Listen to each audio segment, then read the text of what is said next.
যে ভাইয়ের সাথে কার সাথে ঝগড়া লাগছিল? ভাইয়ের সাথে কার সাথে ঝগড়া লাগছে?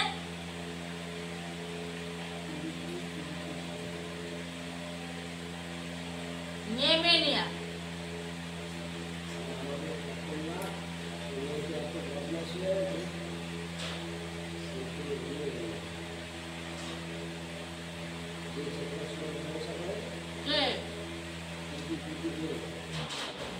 ওই যে আমি শুনলাম যে পঙ্কজের ছেলে বলে না একজন আছে সিঙ্গাপুরে কোন্নগর সিঙ্গাপুর বাবারে সে আমার শালার খালা ও তার সঙ্গে মানে আমার নিজের শালা না কাকা তো শালা যাই হোক তার সঙ্গে অনেকদিন ধরে ইয়ে করে গেল আর এই সরস্বতী পুজো ঘুরাইছে তারপর কোথাও বেরোতে পারে না বলে কী সাহস অপর্ণারে ফিট করে দীঘায় আছে ঘুরাইছে মাইয়াতে হ্যাঁ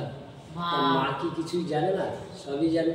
তো জানেন না আমার ছেলে কোথায় আমি জানবো না বলবো না মেয়ে মা বয়স্কা মেয়ে তুমি ছেড়ে দিলা কোন হিসাবে আমার সুযোগ হয়ে গেছে তখন সঙ্গে মিল করে ডাকে নিয়ে গেছে এইবার দেখ হোটেলে থাকলে নিশ্চয়ই ওরা স্বামী স্ত্রী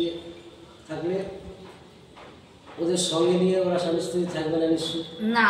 কেউ থাকবে নাকি আর যে নিয়ে গেছে নিশ্চয়ই ওরা নিয়ে আলাদা ছিল ছিল ওরা কি ছাড়ছে না একদমই না এবার আমরা তো বুঝতে কিছু বলবো আজকে ঝগড়া আছে তখন তুমি জানতে পারলা দুটা বাইরে কাকা আছে ভালো তাহলে কাকা সব জানি না আমি তো আগেই বলছি লাইসেন্স করে আগে কি হয়ে গেছে তো আর তুই মেয়ে মতন তাও কি বলবো আমি একদম বলছি হয়ে গেছে তো এরা ভাব দিয়ে দেখাচ্ছি বোঝো তো সবই কে কয় মাইয়াতে কয় ভাইয়া তো পাই আমি দাদুর সঙ্গে জিজ্ঞেস করি আমি কি ভালোই পারি সেই বয়সে অত কথা ঠিক না বলে চুপ করো তো তুমি আর আজকে শুক্র তো গাল দিয়া বলছে আজকের মুখ দিয়ে সব অর্ডার করে পেরে গেছে এখন আমাদের কাছে এসে আমরা কী করবো আমি সুব্রত বলতেছি আমরা বলতেছি কেন যখন গেছিস কারণ ভুলে গেছিস তখন তো বলছিস মামা বাড়ি এইখানে ওইখানে অপর্ণার মামা বাড়ি অপর্ণার পিসি বাড়ি এখন কী করে বাইরে আর পিঙ্কি বলছে আজকাল বাজারে কেউ সাধু নাই আর অপর্ণার কাছে রাগ দিয়ে আমার বদনাম কিনতে হবে আমার শাশুড়িকে প্রতিবাদ করলো না প্রতিবাদ করবে কি করে তুই তো নিয়ে গিয়ে লাই দিছিস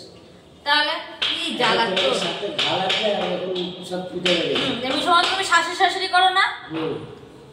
বলে আমি তো মেয়ের মতন দেখি আর ও আজকে তুমি এই কথা বললা কি করে আমি মেয়ের মতন দেখিস ঠিক আছে তুই গার্ড মনে মনে করি তুই গার্ড নিয়ে গেছিস আমি ওখানে ঝগড়া হচ্ছে তো আমি সবগুলো ওইটা বলছি কি আচ্ছা ওর মা যখন বলছে সতী না তাহলে তুই তোর মেয়েরে পাঠাইলি কোন হিসাবে দীঘাতে আলাদা নিশ্চয়ই সুন্দর করে নিয়ে ছাড়ছে ওরা আলাদা ছিল নিশ্চয়ই ঘর নিচ্ছে ওরা আলাদা নিশ্চয়ই ঘর নিচ্ছে আমি যদি যাই বিদ্যুতের সাথে যেহেতু বিদ্যুৎ আমি এক জায়গায় থাকবো আমি তো অন্য লোকটা নেবো না যদিও নিস তুই রাতে শোয়ার জন্য তো তোর ঘরে তুই শুবি তাহলে ওরা তো ওদের তো ঘর তাহলে আলাদা নিতেই হবে তাহলে নিশ্চয়ই ওরা ছাড়া নেই না আমি এই কথা তুলে ধরছি তখন আরো বাইরে গেছে সব আমি যে হিসেবে বিষাক্ত সে যায় না কি বিষ কি জ্বালা কাকা দেখো তাহলে ওইটুখানি বোঝাই যায় না দেখছো তারপর পিঙ্কি ওই কথা বলে আমি ওদের তোকে বলি কিছু মনে করিস না যা হচ্ছে চুপ করো আমি কি ঘরে